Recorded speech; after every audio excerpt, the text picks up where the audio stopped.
So, finally, one of the biggest transfer windows is closed.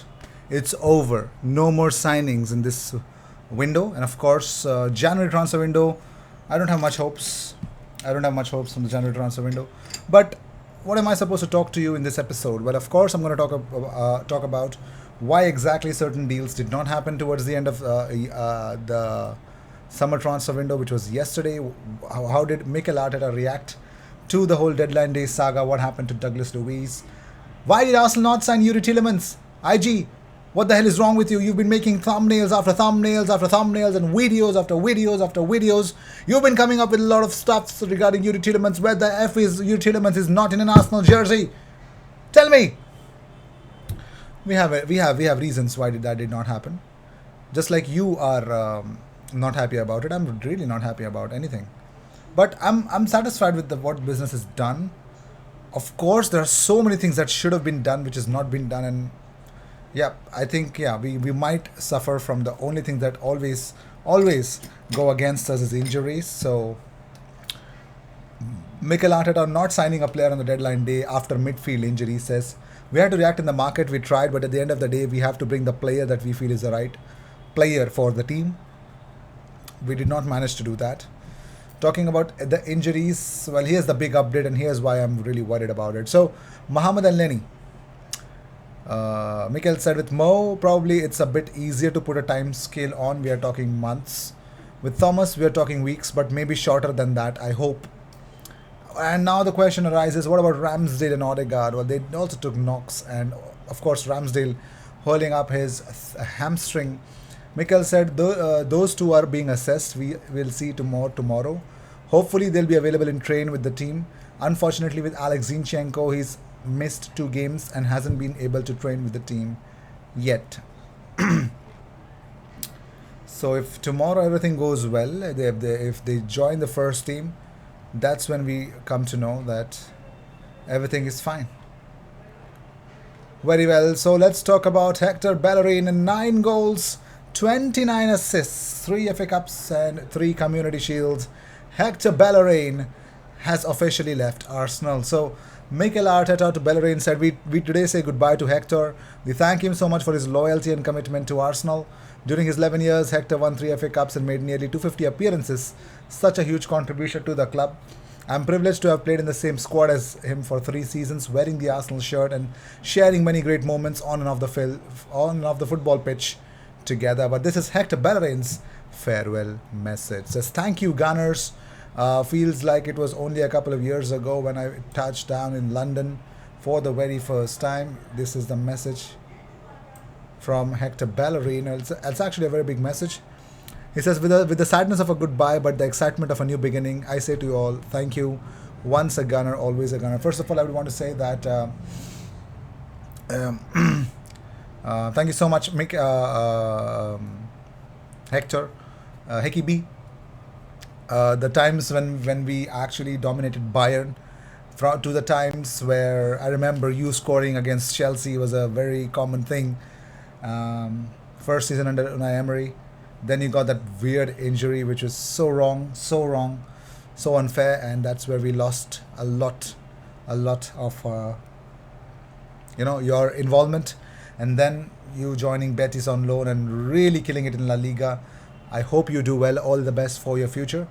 And if you guys are watching this, and if you, in any way, if Hector Bellerin had made you feel special about him being an Arsenal player, in the comments, do let us know. Do let us know what you guys have to say. And any comments for Hector Bellerin in the comments section, do put it in.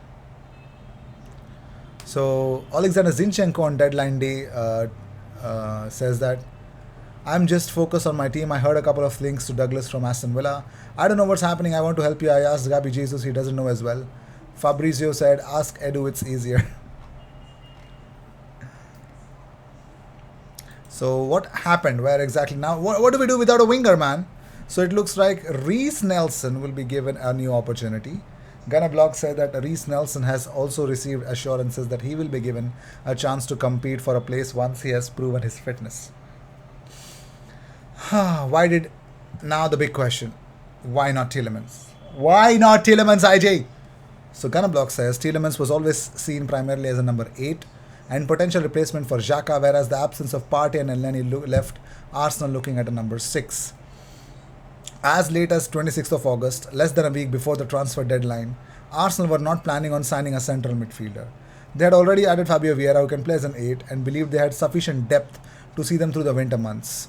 The focus was, instead of recruiting a wide player, having allowed Nicola Pepe to join Nice on loan, a gap has been created for another attacking arrival. But here's a problem.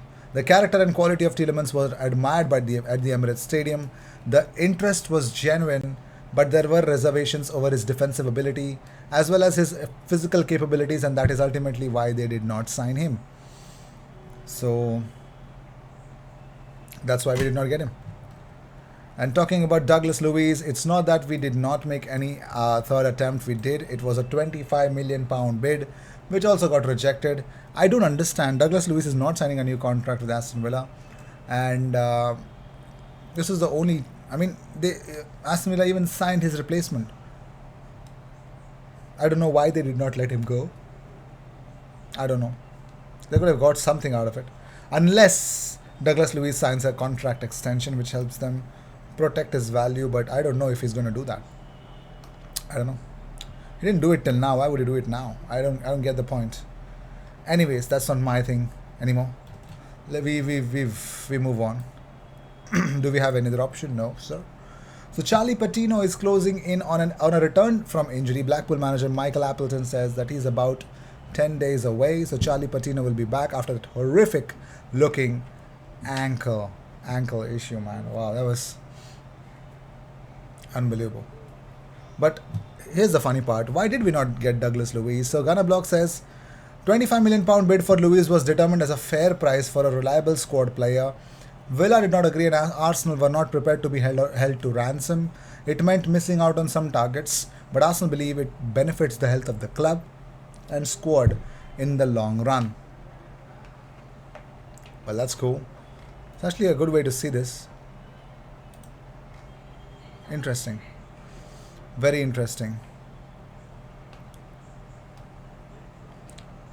So, even Douglas Luiz tried from his own end to join Arsenal. That did not happen. And so everyone is happy as of now. Everyone is happy where they are. So let's see. Let's see what happens.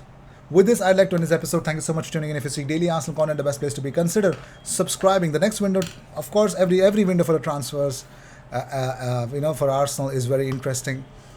But will they keep up the momentum after first 5 wins? Will they go to Old Trafford and get their 6th consecutive win?